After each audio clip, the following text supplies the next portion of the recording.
वहीं ट्रंप के बयान को लेकर अब ईरान ने जवाब दिया है। ईरान की तरफ से पलटवार हुआ। IRGC ने कहा कि युद्ध का अंत हम ही तय करेंगे। यह बड़ी और अहम खबर इस वक्त की आपको बता रहे हैं। अमेरिका के राष्ट्रपति डोनाल्ड ट्रंप कहते हैं कि युद्ध का अंत नजदीक है। तो यह भी आपको बता दें कि जवाब आया IRGC की तरफ से और IRGC की तरफ से यह बात कही गई, युद्ध का अंत हम ही तय करेंगे।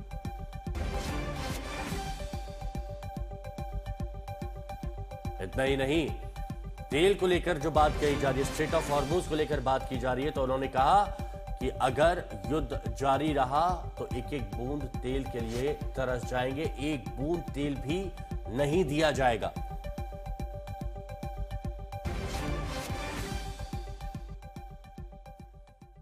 तो यह भी एक बड़ी खबर आपको बता दें, पुतिन और ट्रंप के बीच में टेलीफोन पर बात हुई है। रूस के राष्ट्रपति व्लादिमीर पुतिन और अमेरिकी राष्ट्रपति ट्रंप के बीच टेलीफोन पर बातचीत हुई, जिसमें दोनों नेताओं ने पश्चिम एशिया में मौजूद हालात पर चर्चा की।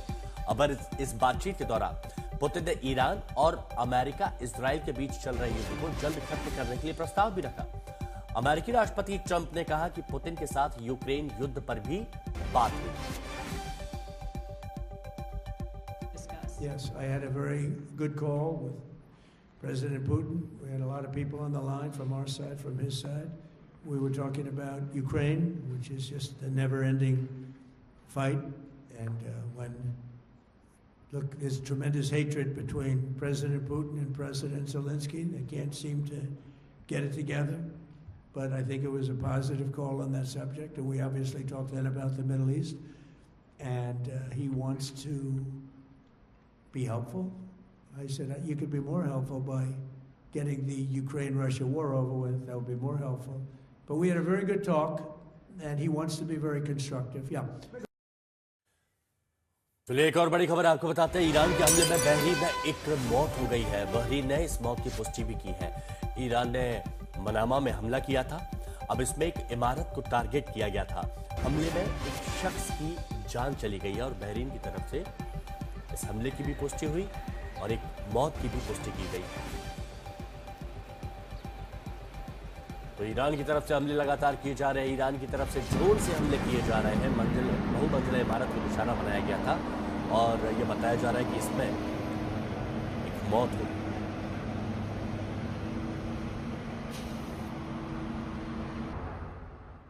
पड़ोसी मुल्कों पर हमला ना करने की बात ईरान ने कही थी, लेकिन एक और बड़ी खबर आपको बता दें, ईरान ने सऊदी अरब पर फिर से हमला किया। सऊदी अरब के पूर्वी इलाकों में 2 ड्रोन से हमले किए गए हैं। सऊदी सेना ने दोनों ड्रोन्स को इंटरसेप्ट किया, तबाह कर दिया। तो ईरान की तरफ से पड़ोसी मुल्कों पर अभी भी हमले जारी है, जबकि राष्ट्रपति पेजेश्कियन ने कहा था कि हम अपने पड़ोसी मुल्कों पर हमला नहीं करेंगे जब तक उनकी तरफ से हमला ना किया जाए। सऊदी अरब पर कल भी कई ड्रोन के हमले देखे गए थे और आज भी ये खबर आ रही है कि ड्रोन से हमला सऊदी अरब पर किया गया, जिसे इंटरसेप्ट कर लिया गया। तो इजराइल पर ईरान का हमला लगातार जारी और बड़ी खबर यह भी है कि ईरान अब क्लस्टर बम वाली मिसाइलें दाग रहा है।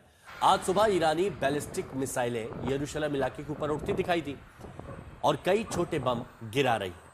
अब जानकारों ने वीडियो को एनालाइज किया, जिसमें यह कंफर्म हुआ कि इसमें क्लस्टर बम दिख रहे हैं, जिसमें कार्गो वॉरहेड लगी ईरानी बैलिस्टिक मिसाइल से छोटे बम गिराए जा रहे हैं। इजराइल ने ईरान पर दोनों देशों के बीच युद्ध के नए दौर में क्लस्टर बमों का इस्तेमाल करने का आरोप लगाया है। अब देखिए, एक्सपर्ट्स के मुताबिक इजराइल ने खुद लेबनान में पिछले युद्धों में क्लस्टर बम का इस्तेमाल किया। रूस और सीरिया समेत दूसरे देशों ने भी क्लस्टर बम का इस्तेमाल किया।